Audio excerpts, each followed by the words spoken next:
நோத்யோக்கில் நித்திரையில் இருந்த 8 வயது சிறுவனை பலியெடுத்த துப்பாக்கிச்சூடு. நோத்யோக்கில் சனிக்கிழமை அதிகாலை நடந்த துப்பாக்கிச் சூட்டில் 8 வயது சிறுவனின் உயிர் காவு கொள்ளப்பட்டுள்ளது.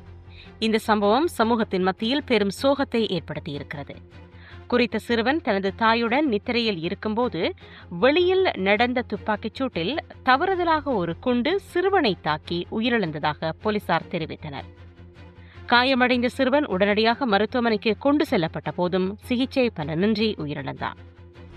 2025ஆம் ஆண்டில் துப்பாக்கிச் சூட்டில் கொல்லப்பட்ட 26வது நபர் என்று பதிவு செய்யப்பட்டிருக்கிறது. ஏதும் அறியாத சிறுவன் இவ்வாறான சம்பவத்தில் உயிரிழந்ததை எந்த வகையிலும் ஏற்க முடியாது என்றும் இது நியாயம் கூற இயலாத துயரம் என்றும் அயலவர்கள் தெரிவித்துள்ளனர். இந்த சம்பவத்தில் ஒரு குடும்பமே நொறுங்கிவிட்டது, சமூகமே கண்ணீர் விடுகின்றது என்று சிறுவனின் உறவினர்கள் தெரிவித்தனர். பிள்ளைகள் வீடுகளில் இருப்பது கூட அவர்களுக்கு பாதுகாப்பு இல்லை என்றும் இது மிகவும் வருந்தத்தக்கது என்றும் இதுபோன்ற சம்பவங்கள் அனைத்துக்கும் முற்றுப்புள்ளி வைக்க வேண்டும் என்றும் கோரிக்கை விடுக்கப்பட்டுள்ளது.